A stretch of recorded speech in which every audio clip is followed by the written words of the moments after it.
Good morning Jyotiman. Good morning ma'am. कैसे हो? ठीक हूँ मैडम। एग्जाम देने क्यों नहीं आए? मैडम, मेरा घर तो बहुत दूर अरे है। हाँ, पता है। फिर भी मतलब कोशिश तो करना चाहिए ना। सब तो एग्जाम नहीं दिया, एटलीस्ट सेकंड सैटरडे और फोर्थ सैटरडे वाले एग्जाम तो दे देते। मैडम, कोई उपाय है कि नहीं है एग्जाम? देखो अभी जो भी तुमने नहीं दिया है वो तो बैकलॉग में हो जाएगा। सिर्फ असाइनमेंट देने से पास तो नहीं होगा ना। तो बैकलॉग में इतना सारा फिर सेकंड सेमेस्टर का एग्जाम भी होगा और ये फर्स्ट सेमेस्टर का एग्जाम भी होगा। तब क्या करोगे? वो तो अ, बैकलॉग में देना पड़ेगा आपको।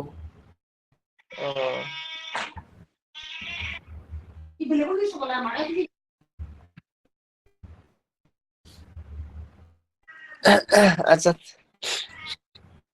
एटलीस्ट सेकंड सैटरडे और फोर्थ सैटरडे वाले देते तो अच्छा रहता ना।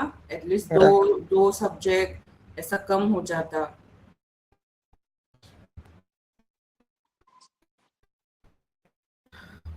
ठीक है, कोई नहीं, जो हुआ अभी सेकंड सेमेस्टर के लिए प्रिपेयर करो, फिर फर्स्ट सेमेस्टर का भी प्रिपेयर करना है। ये एग्जाम नहीं दिया और लैब एग्जाम भी नहीं आए। आएंगे बोला था, नहीं आए। कोशिश तो किया था मैडम। कोशिश करने से हो जाता। सुबह 6 बजे का बस लेते वहां से, सिलासरी वाला बस। 9:30 बजे तक पहुंच जाते। अगर 11 बजे तक भी पहुंच जाते, वैसे तो 12 बजे का एग्जाम था ना लैब का, तो आराम से पहुंच सकते थे।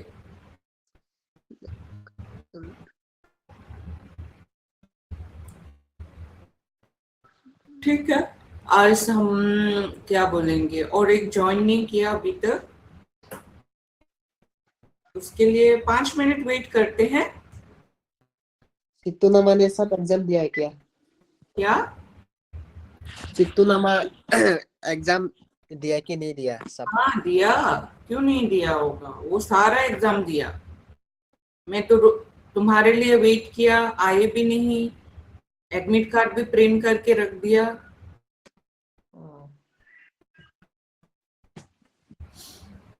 एटलीस्ट एक दो एग्जाम देते तो तुम्हारे ऊपर बर्डन कम हो जाता ना।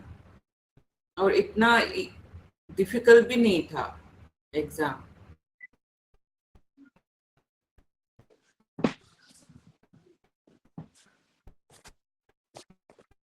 ठीक है, कोशिश कीजिए अभी इस सेमेस्टर के एंड में दोनों, अगर बैकलॉग में भी क्लियर कर सकते हैं तो वो बेटर है।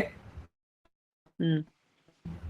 आई नो सब वर्किंग है, फिर भी मतलब खुद के लिए भी तो टाइम निकालना पड़ेगा ना। हाँ। हम्म, तो ये हमेशा ध्यान में रखना कि मतलब पढ़ाई के लिए एडमिट हुआ है तो फिर एग्जाम भी देके पास हो जाओ अच्छे से। हम्म। ठीक है, अभी कौन नहीं आया, वो चिट्टू नामा नहीं आया शायद। अगर नहीं आएंगे तो हम स्टार्ट कर देंगे क्लास। हाँ ठीक है, हाँ। 2 मिनट और वेट करते हैं ना 10:30 तक। हम्म। ठीक है।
ठीक है, हम स्टार्ट करते हैं ना। हाँ जी। हाँ, गुड मॉर्निंग फिर से। तो आज हमारा फर्स्ट सब्जेक्ट है system analysis and design. Slide दिख रहा है ना अच्छे से? हाँ हाँ ठीक है। तो सिस्टम एनालिसिस एंड डिजाइन, इसका कोर्स कोड है CSP 1112। अभी सेमेस्टर 2 है, इसलिए 1-2 से स्टार्ट होगा। हर कोड CSP 1211 है। अच्छा अच्छा। और आज का क्लास कंटेंट है ब्लॉक 1 का यूनिट 3। हम तीनों यूनिट कवर करेंगे बिकॉज हमारा इसमें सिलेबस बहुत ज्यादा है, तो हम कोशिश करेंगे कि ये जल्दी खत्म कर सके, है ना। तो इसमें ब्लॉक 1 में system concept and information system environment है ब्लॉक 1 का टॉपिक। यूनिट 1 में है द सिस्टम कॉन्सेप्ट। इसमें क्या क्या आएगा? Definition, characteristic of system, elements of A system, open and close system. और यूनिट 2 में हम कवर करेंगे formal and informal information system, computer based information systems. And unit 3 में जो है management information system, decision support system और general business system.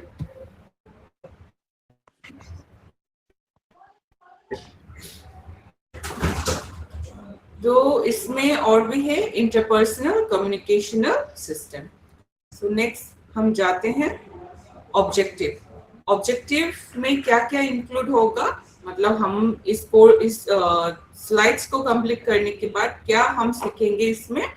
Understanding the concept of system. System कैसे वो होता है, चालू होता है, कैसे रन होता है, ठीक है, ये सब जानेंगे।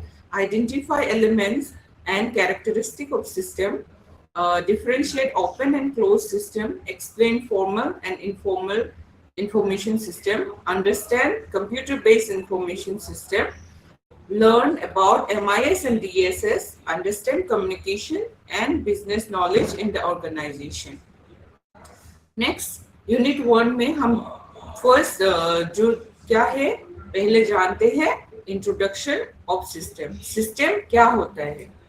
जैसे मान लो यहाँ पे डिफिनेशन लिखा हुआ है, a system is a collection of interrelated components working together to achieve a common goal.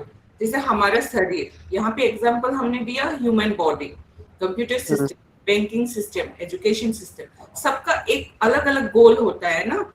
जैसे मान लो तुम्हारा बॉडी, ह्यूमन बॉडी मान के चलो, यहाँ पे कभी सपोज मान लो तुम्हारा आई साइट खराब है, तो फिर सिस्टम खराब हो गया ना। एक सिस्टम खराब है तो दिखाई कम देगा। और जैसे किडनी लीवर का कुछ फेलियर होता है तो फिर क्या होता है, हम अच्छे से हमारा जो फंक्शन है वो अच्छे से रन नहीं होगा ह्यूमन बॉडी का, है ना। तो किडनी फेलियर होने से क्या होता है, डायलिसिस वगैरह कराना पड़ता है। डायबिटीज जो होते हैं, कोई भी बीमारी आने से ह्यूमन बॉडी में हम बहुत सारे चेंजेस देखने को मिलता है। And we can say it's main function जैसे होता है ना, ऐसे बोल सकते हैं। जैसे कंप्यूटर सिस्टम में सपोज तुम लैपटॉप यूज कर रहे हो या मोबाइल, यहाँ पे सिर्फ फ्यू एग्जांपल दिया है, मोबाइल का सिस्टम भी मान सकते हो। यहाँ पे मोबाइल सिस्टम जो उसमें भी क्या होता है, कुछ खराब हो गया, कैमरा खराब हो गया तो फोटो खींचना बंद कर देगा। हार्डवेयर खराब हो गया, मेमोरी खराब हो गया, तो क्या होता है, हम उसको रिपेयरिंग करने के लिए कुछ सॉल्यूशन ढूंढना पड़ता है ना। तो एजुकेशन बैंकिंग सिस्टम में भी अगर कुछ भी प्रोसेस मिस हो गया, उस किसी का सिग्नेचर मिस है, तो हम उसको पैसा नहीं दे सकते ना बैंकिंग में। उस चेक में सिग्नेचर लेके गए, चेक से पैसा निकालने के लिए गए, लेकिन उसमें जो पेई और फिर जो क्या बोलते हैं, जो मतलब पेमेंट लेना चाहते हैं, उनका सिग्नेचर ही मिसिंग है, तो कैसे पैसे देंगे? वो भी एक सिस्टम है, रूल्स ऑफ सिस्टम जो होता है ना, वो सब। तो यहाँ पे डिफिनेशन ऑफ सिस्टम, हम पहले ये वो इंट्रोडक्शन ऑफ सिस्टम में कुछ बताया। यहाँ पे डिफिनेशन, प्योर डिफिनेशन क्या होता है वो देखेंगे। System can be defined as क्या है, a set of connected elements organised to achieve a specific objective. कोई ऑब्जेक्टिव है, सपोज मान लो कि तुम्हें जैसे अभी मैंने बोला बैंकिंग का पैसा निकालना तुम्हारा ऑब्जेक्टिव है यूजिंग ए चेक। तो चेक बुक में क्या क्या रिक्वायरमेंट है, अगर वो फुलफिल नहीं है तो हम पैसा नहीं निकाल सकते। तो इसका इम्पोर्टेंट एस्पेक्ट क्या है, inter related component, define boundaries, input output and feedback mechanism. So feedback हमेशा, जैसे मैंने आपको पूछा कि अगर तुम एग्जाम देते तो तुम्हारे और से मैं फीडबैक लेती, कैसा एग्जाम हुआ, क्या है, क्या चेंजेस कर सकते हैं, वो सब फीडबैक एक मैकेनिज्म है ताकि सिस्टम को और भी इम्प्रूव कर सके, है ना। और कैरेक्टरिस्टिक ऑफ सिस्टम में क्या है, main characteristic includes organisation, structure, arrangement of components. Interaction में क्या है, parts communicate with each other. Interdependence, उसमें क्या है, components depends on each other. Integration में क्या है, components combine to form a whole. Central objective क्या है, every system has a purpose. Suppose तुम्हारे फोन में इंटर रिलेटेड है, जैसे मान लो तुम कैमरा से फोटो खींचते हो तो कहाँ स्टोर होता है, एक फोल्डर में। तो folder is related with the hardware तुम्हारा जो कार्ड, मेमोरी कार्ड से रिलेटेड है। अगर तुम्हारे पास मेमोरी ही नहीं है तो फिर वो फोल्डर क्रिएट कैसे होगा, उसमें सेव कैसे होगा, है ना। सब चीज इंटर रिलेटेड, इंटरकनेक्टेड है, तभी हम उसको एक सिस्टम बोल सकते हैं, ठीक है। Next, element of A system. अभी एलिमेंट जैसे मैंने इस स्लाइड में बताया कैरेक्टरिस्टिक, और इसमें एलिमेंट देखेंगे। बेसिक एलिमेंट क्या होता है, इनपुट होता है, प्रोसेसिंग होता है, आउटपुट होता है, फीडबैक एंड कंट्रोल होता है, एनवायरनमेंट एंड बाउंड्रीज। जैसे हर स्पेसिफिक, जैसे मान लो कि तुम्हारा मेमोरी है 500 GB या फिर 500 GB का है, तो वो एक बाउंड्री हो गया, है ना। इतना ही लिमिट जो होता है वो बाउंड्री बोल के हम डिफाइन कर सकते हैं। और एनवायरनमेंट क्या है कि किस एनवायरनमेंट में वो काम कर सकते। जैसे मान लो कुछ पीसी जो है वो गेमिंग है, गेमिंग पीसी बोलते हैं, क्यों, बिकॉज वो गेमिंग के लिए सुइटेबल बनाया गया है उसको। तो उसका एनवायरनमेंट उस तरह से, जिस तरह से बिल्ड होते हैं, जैसे हम लोग रहते हैं ना सिटी में, अर्बन में, रूरल में, कैसे कैसे रहते हैं, तो वो हमारा एनवायरनमेंट के बेसिस पे हम डिफरेंट लाइफस्टाइल हो जाते हैं। तो सेम वैसे ही कंप्यूटर का और तुम्हारे मोबाइल फोन का जो भी सिस्टम है वो भी उस तरह से ही काम होता है। कुछ चेंजेस वगैरह होना हो तो उस तरह से ही होना पड़ता है। और फीडबैक एंड कंट्रोल में क्या आता है, जैसे मैंने अभी अभी बोला एग्जाम्पल, एग्जाम का फीडबैक मांगा तुमसे कि किस तरह से गया, क्वेश्चन टफ है या इजी है या मीडियम है, इस तरह से फीडबैक होता है। देन कंट्रोल क्या होता है कि उस फीडबैक के बेसिस पे हम कुछ चेंजेस लाते हैं हमारा सिस्टम में, है ना। जैसे हमारा सीपीयू का एक एग्जांपल यहाँ दे सकते हैं, जिसमें इनपुट, प्रोसेसिंग, आउटपुट भी होता है, लेकिन feedback and control, environment, boundary, ये इस बात में सेट होता है बेस्ड ऑन द रिक्वायरमेंट। सो यहाँ पे इनपुट, जैसे यहाँ पे हर एलिमेंट को मैं तो ब्रीफली थोड़ा एक्सप्लेन करूंगी। इनपुट क्या होता है, input refers to the resources entering the system. जैसे हम यहाँ पे डाटा क्रिएट करते हैं या पेन ड्राइव से हमारे लैपटॉप में जो इंसर्ट करते हैं डाटा, तो वो इनपुट हो गया, है ना। Example, raw material, data, energy, human resources, ये सब। और प्रोसेसिंग क्या है, processing converts input into output. Processing जो इनपुट है उसको हम क्या करेंगे, डिस्प्ले में, जैसे मान लो कि तुम कुछ जैसे मैंने ये पीपीटी जो है हमने इनपुट है, प्रोसेस करके अभी पीपीटी में जनरेट हुआ तो वो हमारा आउटपुट हो गया, प्रोसेस होके आउटपुट हो गया। देखो यहाँ पे एग्जांपल भी दिया मैंने, A computer processes data into information। जैसे हर स्लाइड में एक इंफॉर्मेशन है तो वो हमारा आउटपुट भी हो गया।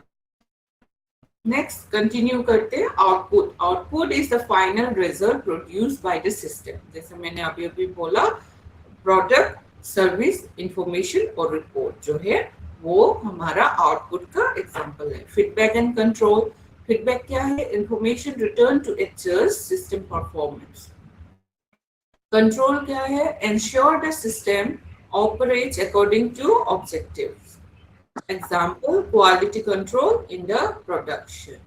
ठीक है, फीडबैक का भी मैंने पहले ही एक्सप्लेन कर लिया, लेकिन यहाँ पे उसका डिफिनेशन है information return to adjust system performance. तो उसको फीडबैक के तौर पे, जैसे मान लो 3 स्टार मिला, 2 स्टार मिला, ऐसे हम एग्जाम देने जाते हैं तो वो भी एक तरह का फीडबैक ही है। तो उस बेसिस पे हम इम्प्रूवमेंट ला सकते हैं अपना सिस्टम। तो नेक्स्ट है डिफरेंस, जैसे ओपन सिस्टम और क्लोज सिस्टम क्या होता है, ये भी यूनिट 1 का ही एक टॉपिक है। On open system interact with its environment. तो ओपन सिस्टम में क्या होता है? एनवायरनमेंट से इंटरेक्ट होता है। फीचर्स क्या है? Exchanges information and resources, adapt to changes, receive feedback. तो ओपन सिस्टम, जैसे मान लो कि अभी हम ओपन सिस्टम में बात कर रहे हैं, हम डिस्कस कर रहे हैं, अगर तुम्हारा कुछ फीडबैक है, मैम मुझे ये समझ में नहीं आया, तो मैं दोबारा ये आपसे फीडबैक लेके मैं दोबारा एक्सप्लेन करूंगी, ये भी एक ओपन सिस्टम है। और एग्जाम्पल जो है business organisation, universities, government institution, जैसे हमारा क्या है यूनिवर्सिटी से, तो इसका भी एक ओपन सिस्टम है, इसलिए ये एग्जाम्पल में दिया है। क्लोज सिस्टम क्या होता है? A closed system does not interact much with the external environment. जैसे हम फैकल्टी और स्टूडेंट जैसे इंटरेक्ट हो रहे हैं ना, क्लोज सिस्टम में वैसे इंटरेक्शन नहीं होगा। तो क्या होगा? Self contain, limited interaction, rare real life, है ना, rare in real life. Example, mechanical clock. Suppose मान लो मैकेनिकल क्लॉक मतलब एक क्लॉक को मान लो, है ना, जैसे घर पे क्लॉक होता है ना, तो वो हमसे इतना इंटरेक्ट नहीं होता, जैसे चलना है वो चलते जाएंगे अंटिल द बैटरी डाइज, है ना, बैटरी खत्म नहीं होगा तब तक चलते रहेंगे।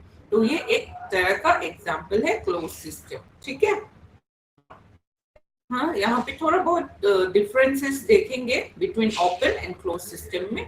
फीचर्स, इंटरेक्शन, फ्लेक्सिबिलिटी और एग्जाम्पल। तो इंटरेक्शन इन ओपन सिस्टम क्या होते हैं? With the environment. Close system में no interaction. Flexibility in open system, flexible रहता है, और क्लोज सिस्टम में रिजिड रहता है ना। रिजिड मतलब क्लोज, जैसे मान लो कि नहीं होगा ऐसा टाइप का।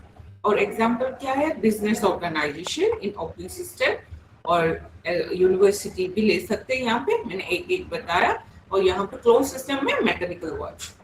ठीक है, मूविंग टू यूनिट 2 में हम मूव कर रहे हैं अभी ब्लॉक 1 का यूनिट 2 में फॉर्मल इंफॉर्मेशन सिस्टम। अब फॉर्मल इंफॉर्मेशन सिस्टम क्या होता है? A formal information system is structured and officially recognized in an organization. जैसे फॉर्मली होता है ना, जैसे हमारा यूनिवर्सिटी का ही एग्जांपल ले लो, कैसे एग्जाम कंडक्ट करना है, ऑफलाइन या ऑनलाइन, ये पहले से तुम लोगों को ईमेल कर दिया जाता है कब होगा एग्जाम रूटीन, जैसे ये पीपीटी भी शेयर किए जाएंगे, क्लासेस का भी शेयर किया जाएंगे, क्लासेस लिंक और ये सब फॉर्मली कम्युनिकेट होता है। तो ये एक फॉर्मल इंफॉर्मेशन सिस्टम के एग्जांपल है। जैसे इसका कैरेक्टरिस्टिक क्या होता है? Defined procedure, step by step होगा उसका, कैसे पहला स्टेप क्या होगा, सेकंड स्टेप क्या होगा, ये फॉर्मली होता है। ऑफिशियल डॉक्यूमेंटेशन होता है, जैसे तुम लोग असाइनमेंट सबमिट करते हो, ये भी ऑफिशियल है।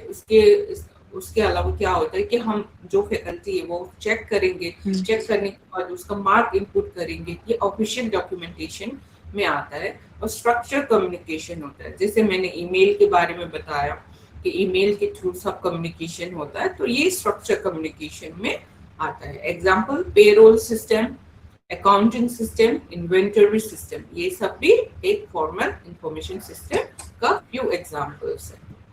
और इनफॉर्मल में क्या होता है? जैसे मैं व्हाट्सएप में तुम लोगों को मैसेज कर देती हूँ कि आज क्लास स्टार्ट होगा। WhatsApp is an informal application system, जिसमें हम ऐसे ही रैंडमली किसी को भी मैसेज कर देते हैं, किसी को भी नहीं, तुम्हारा जान पहचान के है, हेलो, ये सब जो भी होता है ये इनफॉर्मल बोलते हैं।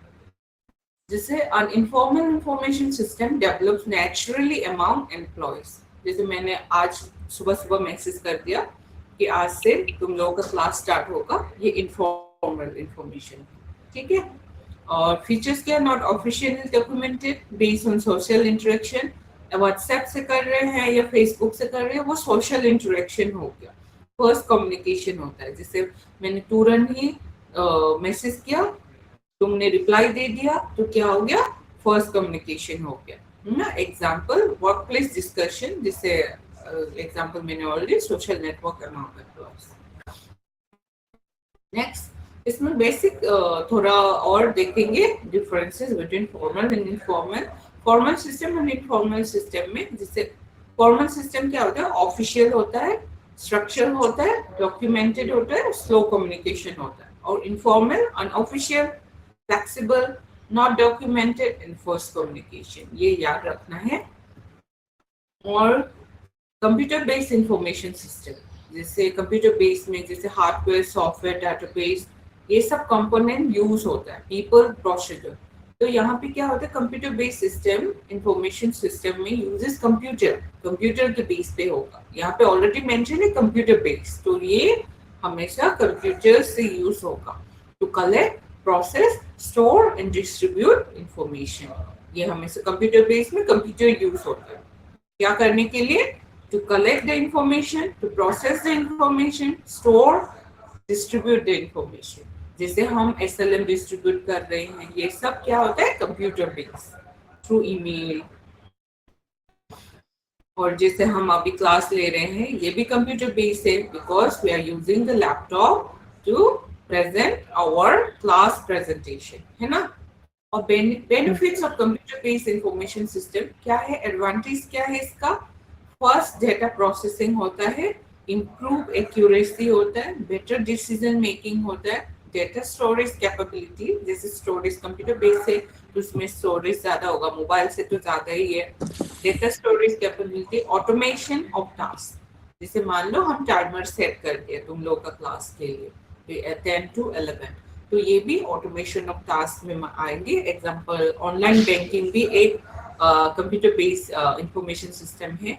ई कॉमर्स सिस्टम, जैसे आप लोग ई कॉमर्स सिस्टम में क्या क्या आएगा, मिंत्रा, एजियो और क्या है, अमेज़न, ये सब भी ई कॉमर्स सिस्टम में आएगा। ईआरपी सिस्टम मतलब, ईआरपी मतलब जैसे लॉगिन करना, जैसे स्टूडेंट लॉगिन करते हैं किसी भी वेबसाइट में, या फिर स्टूडेंट का ही नहीं, एक कस्टमर या क्लाइंट लॉगिन करते, तो वो ईआरपी सिस्टम के अंडर में आता है।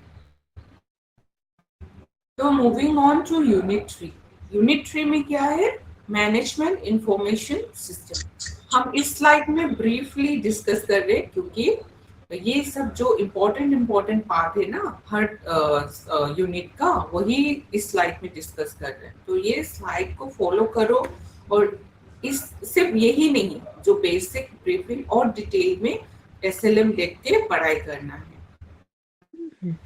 तो MIS सिस्टम मतलब, MIS मतलब मैनेजमेंट इंफॉर्मेशन सिस्टम, इसका एब्रिविएशन है MIS, है ना।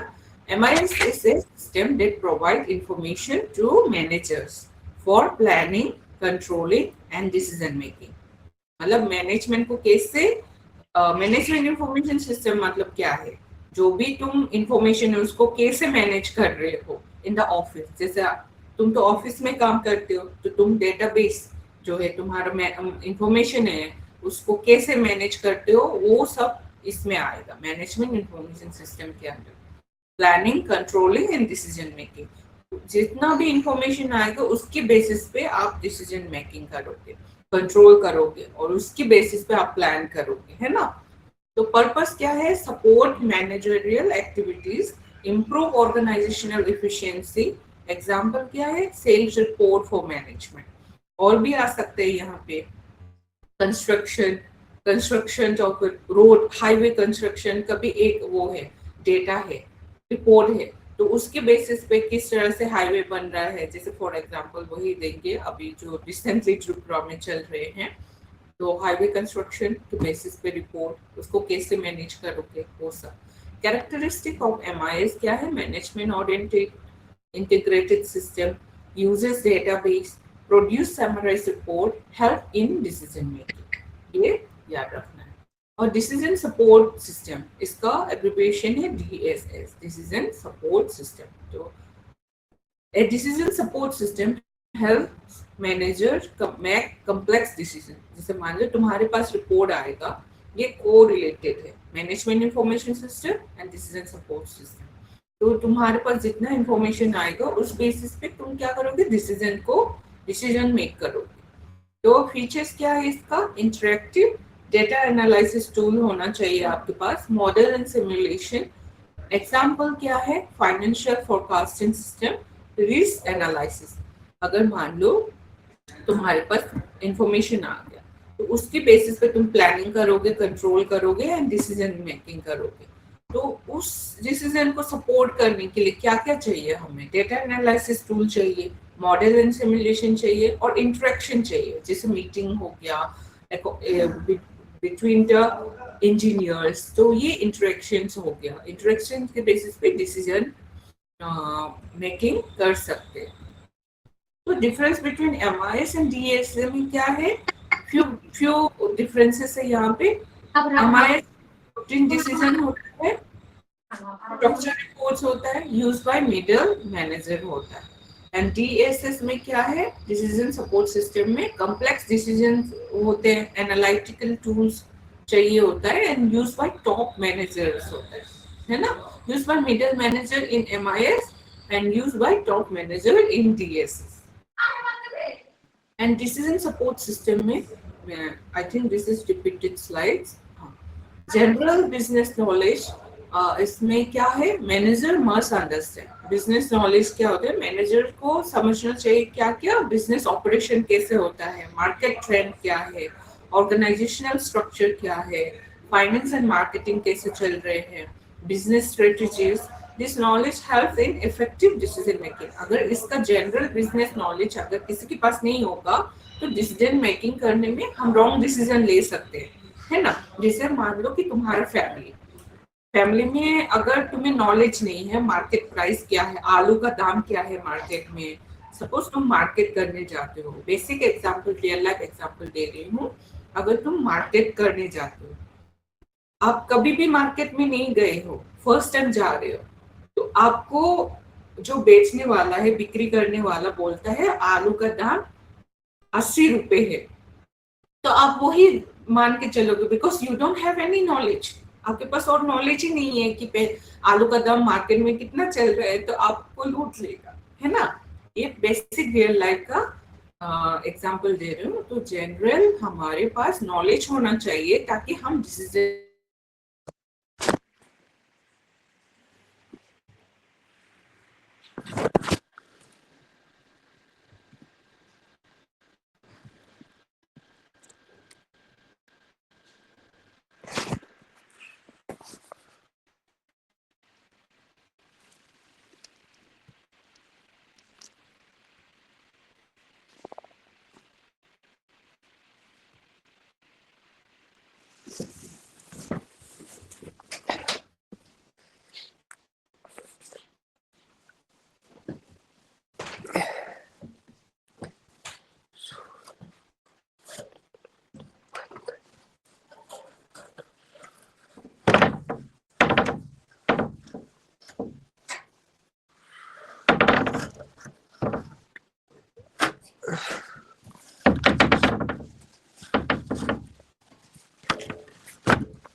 Apa thế này?